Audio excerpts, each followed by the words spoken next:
مرحبا بكم يا أصدقاء. أنا المجهول من قناة المليار الذهبي، واليوم لدينا حلقة خاصة جدا. سنتحدث عن موضوع يشغل العالم الآن ويثير الكثير من التساؤلات. موضوعنا اليوم هو جدري القرود. نعم، هذا المرض الذي بدأ يتصدر العناوين ويحير العلماء. ما هو؟ كيف ظهر؟ وهل يشكل خطراً حقيقياً على البشرية؟ استعدوا للغوص معي في قصة مشوقة ومليئة بالتفاصيل المدهشة. فلنبدأ الحلقة. في بداية القصة، علينا أن نعود إلى أعماق أفريقيا، تلك القارة التي تحتفظ في قلبها بأسرار الطبيعة والبيئة. في خمسينيات القرن الماضي، وبينما كانت القرى الأفريقية النائية تعيش حياتها اليومية الهادئة، كان هناك شيء غريب يتسلل في الظلام، شيء لا يراه أحد، لكنه كان يستعد لإثارة الرعب. إنه فيروس جدري القرود. في عام 1958 ظهر الفيروس لأول مرة بين مجموعة من القرود المخبرية التي كانت تستخدم في البحوث العلمية. لم يكن العلماء حينها يدركون أنهم أمام مخلوق جديد يثير الفضول والرعب في آن واحد. لقد أطلقوا عليه اسم جدري القرود نظراً لظهوره الأولي في هذه الحيوانات، لكنهم لم يعرفوا حينها أن هذا الفيروس سيتجاوز حدود المختبرات والغابات ليصل إلى البشر.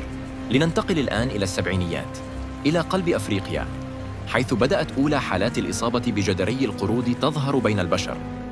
كانت جمهورية الكونغو الديمقراطية هي المسرح الأول لهذا الوباء الجديد. طفل صغير يعاني من حمى شديدة وطفح جلدي غريب، لم يكن يعلم أنه سيصبح أول حالة معروفة لانتقال الفيروس من الحيوان إلى الإنسان. هذا الطفل كان يعيش في قرية صغيرة، بعيداً عن الحضارة والتطور الطبي، مما جعل الفيروس ينتشر دون مقاومة تذكر. في البداية، ظن الأطباء أن ما يواجهونه هو نوع من الجدري البشري الذي عرفه العالم وأرهبه لقرون، لكنهم سرعان ما أدركوا أن هناك اختلافات جوهرية بين الفيروسين. فيروس جدري القرود كان أقل فتكاً من الجدري البشري، لكنه كان يمتلك قدرة مقلقة على الانتقال عبر الأنواع الحية. ومع اكتشاف المزيد من الحالات في السنوات التالية، بدأ العالم يدرك أن هذا الفيروس ليس مجرد مرض محلي، بل يمكن أن يتحول إلى تهديد عالمي. مع مرور الوقت، توسعت الأبحاث حول فيروس جدري القرود، واكتشف العلماء أن مصدره الأساسي هو الحيوانات البرية مثل القوارض والقرود. لكن الشيء الأكثر إثارة للقلق هو أن الفيروس لم يكن محصوراً في أفريقيا.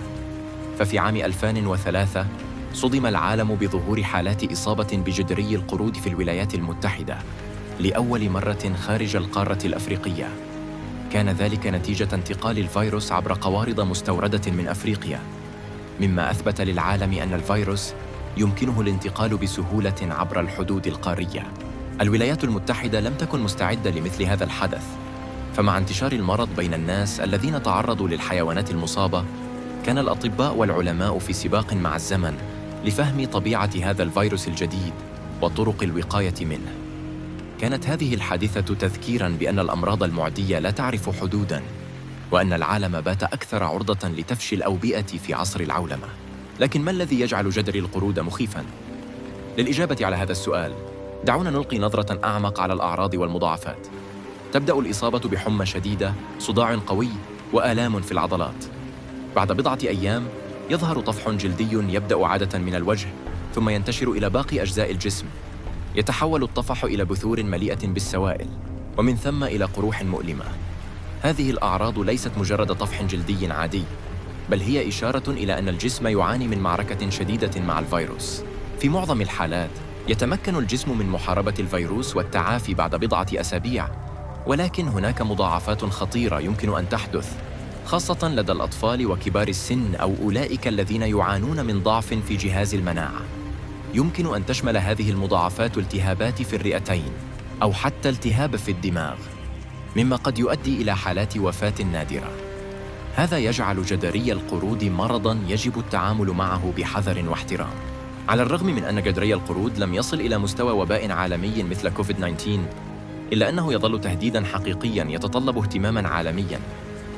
أحد الأسباب الرئيسية لذلك هو قدرة الفيروس على التكيف والتطور.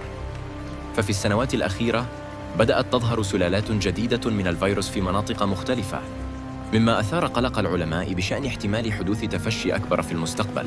التحدي الأكبر في مواجهة جدري القرود هو صعوبة السيطرة على انتشاره في البيئات الطبيعية، حيث يعيش الفيروس في الحيوانات البرية. هذا يجعل من الصعب جداً القضاء عليه بالكامل أو حتى توقع تفشيه. ومع تغير المناخ وتدمير المواطن الطبيعية، تزداد فرص انتقال الفيروس من الحيوانات إلى البشر. لكن ليست القصة كلها مظلمة. هناك جهود عالمية كبيرة تبذل لمكافحة جدري القرود. العلماء يعملون بلا كلل لتطوير لقاحات وعلاجات فعالة. وفي الواقع، هناك بعض اللقاحات التي كانت تستخدم ضد الجدري البشري تظهر فعالية كبيرة ضد جدري القرود أيضاً. هذه اللقاحات، إلى جانب التدابير الوقائية مثل عزل المصابين ومراقبة الحيوانات البرية، تمثل أملاً كبيراً في الحد من انتشار الفيروس. كما أن التكنولوجيا الحديثة تلعب دوراً كبيراً في هذه المعركة. الأدوات المتقدمة مثل تحليل الجينوم والذكاء الاصطناعي تستخدم الآن لفهم كيفية تطور الفيروس وتحديد النقاط الضعيفة التي يمكن استهدافها بالعلاج. هذه الجهود المستمرة تجعلنا أكثر استعداداً لمواجهة أي تفشٍ محتمل في المستقبل. إذن، هل يجب أن نخاف؟ الإجابة هي نعم ولا. نعم، لأن الفيروس يمكن أن ينتشر بسرعة إذا لم نتخذ الاحتياطات اللازمة. ولا، لأن العالم اليوم أكثر استعداداً لمواجهة مثل هذه التحديات الصحية. لدينا الآن أدوات وتقنيات لم تكن موجودة من قبل، مما يمنحنا الأمل في السيطرة على هذا الفيروس. في نهاية هذه الحلقة يا أصدقائي، نرى أن جدري القرود ليس مجرد قصة عن فيروس غامض، بل هو تذكير قوي بمدى ترابط عالمنا وبمدى أهمية أن نكون مستعدين لمواجهة التحديات الصحية الجديدة.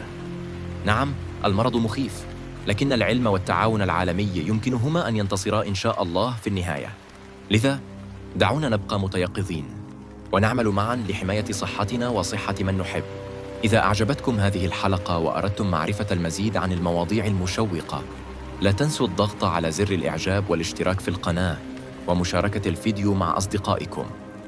كان معكم المجهول من قناة المليار الذهبي. إلى اللقاء في الحلقة القادمة، حيث سنواصل رحلتنا في اكتشاف المزيد من أسرار العالم من حولنا.